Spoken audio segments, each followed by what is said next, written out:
Bonjour à tous, alors je suis très heureux de vous retrouver pour cette nouvelle vidéo. J'aimerais commencer par vous remercier parce que vous avez été très nombreux à regarder les deux précédentes. Vous avez été très nombreux aussi à partager sur Facebook, c'est vraiment sympa, je vous en remercie. Donc je vais me calmer un petit peu au niveau de la longueur des vidéos. J'ai eu un petit peu quelques remarques, genre c'est bien mais c'est peut-être un peu long. Globalement les deux premières vidéos en fait elles posaient les bases de ce qu'on va aborder sur la chaîne, donc ça va être tout ce qui va être mobilité, mouvement et sciences du sport. Donc fatalement c'était un petit peu long, j'espère que c'était pas trop magistral et que avec l'humour ça passait un petit peu mieux, mais voilà, je vous remercie vraiment pour votre temps parce que je sais que c'est pas forcément évident de trouver 20 minutes, la première vidéo fait quasiment 20 minutes, donc on va passer sur des formats peut-être un petit peu plus courts pour deux raisons. La première raison c'est que déjà ça permet de pas vous barber et de rester sur des formats qui soient pas indigestes avec trop de choses à la fois et que vous puissiez pas spécialement caler ça dans votre emploi du temps. Et numéro 2, c'est parce que j'ai aussi beaucoup de boulot, je fais beaucoup de choses et ça va peut-être me permettre d'éviter de faire un burn-out. Pour rester Romain prépa plutôt que de devenir Romain au fond du seau, on va passer sur un format plutôt autour de 10 minutes, quelque chose comme ça, et de temps en temps j'en ferai peut-être une un peu plus longue. Aujourd'hui, on va parler de stabilité et de gainage. Donc la stabilité, on l'a vu dans la vidéo précédente, c'est la propriété mécanique de résistance au mouvement et plus largement à la déformation. Et si on voulait définir la stabilité, il faudrait aller du côté de la cybernétique. Donc la cybernétique, c'est la science qui étudie les systèmes organisés.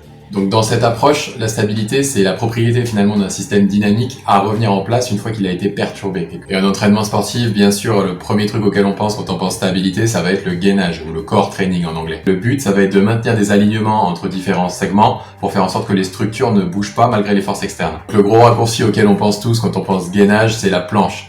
Et en fait, le gainage, ça va beaucoup plus loin que juste les abdos, les fessiers, toute cette zone abdomino-lombaire. Les exercices de stabilité d'épaule et de genoux sont considérables comme du gainage aussi. En fait, tout ce qui demande de la stabilité, c'est considérable comme du gainage. Que ça soit faire une pompe, que ça soit faire un squat, que ça soit marcher sur une slackline. Slack quoi?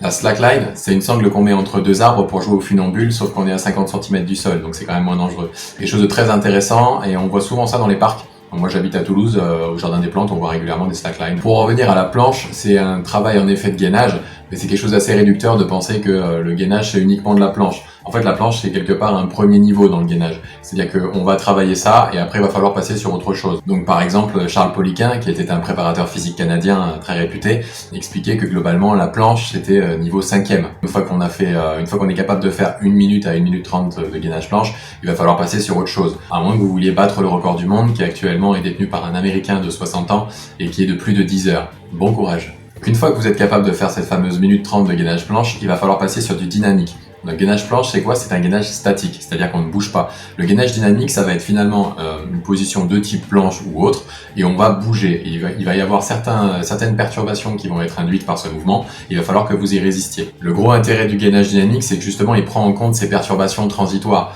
Quand vous faites une planche, vous avez juste la gravité en fait qui exerce une force sur vous, donc c'est quelque chose entre guillemets de contrôlé et de relativement facile. Si jamais vous arrivez par exemple au coin d'une rue et que vous faites rentrer dedans par quelqu'un, là du coup ça va vous demander plutôt une stabilisation en dynamique, c'est-à-dire que vous êtes perturbé par quelque chose que vous n'avez pas forcément anticipé. Donc cette résistance aux forces externes un peu aléatoires entre guillemets, c'est vraiment l'intérêt du gainage dynamique. Pour ceux qui s'entraînent en musculation, il faut savoir que deux des meilleurs exercices de gainage dynamique qui existent, ça va être le squat lourd et le soulevé de terre lourd. Alors lourd étant relatif par rapport à vos performances. Mais ce que je veux dire, c'est que essayer de faire un squat lourd en étant pas stable, en étant tout flagada, dégueulasse avec la barre qui bouge, c'est pas possible. Ou alors c'est possible, mais vous allez vous blesser. D'accord ? Donc vous avez besoin de cette stabilité et c'est un excellent moyen de la travailler. Alors une petite limite à ce que je viens de dire et où on se dit c'est génial, j'ai pas besoin de faire de gainage à la fin de ma séance puisque je fais du squat et je fais du soulevé de terre. En fait le problème c'est que le squat et le soulevé de terre sont des mouvements qui vont en effet travailler le gainage, mais uniquement dans le plan sagittal, donc de profil. Et d'ailleurs, c'est un des problèmes de l'entraînement moderne, c'est que la plupart des mouvements s'exécutent uniquement dans le plan sagittal. Donc c'est relativement incomplet comme façon de s'entraîner. En anatomie, les trois plans représentent les trois dimensions. Je ferai une vidéo pour expliquer tout ça. Pour l'instant, on va juste rester relativement basique. On va simplifier en disant que globalement, si ton corps peut subir des forces dans les trois dimensions et que tu l'entraînes à résister qu'à une seule, tu oublies 2 tiers des composantes imbossées quand même. Pour en revenir au gainage, il stimule la musculature stabilisatrice. Et ça, c'est intéressant pour la performance en sport et en prévention de blessures pour tout le monde, sportif et non sportif. Je parle de musculature stabilisatrice parce qu'en fait, les muscles, ils peuvent avoir deux rôles, plutôt en stabilisation ou plutôt mouvement. Et en fait, l'idée, ça va être que certains groupes musculaires, ils vont avoir une dominante, plutôt stabilisation ou plutôt mouvement. Un petit peu sur le principe qu'on avait vu dans la vidéo précédente sur la mobilité et la stabilité. Il va y avoir vraiment un équilibre. Cette dominante, elle va être quelque part entre deux rôles. Un rôle stabilisateur qui va être plutôt en fait de créer un plan stable, donc de bloquer les structures qui doivent l'être, produire le mouvement voulu, et un rôle moteur où là en fait c'est carrément produire le mouvement voulu. Ces rôles ils vont être impactés par deux facteurs. Numéro 1, c'est structurellement comment le muscle est fait en anatomie fonctionnelle, quelle est vraiment sa fonction.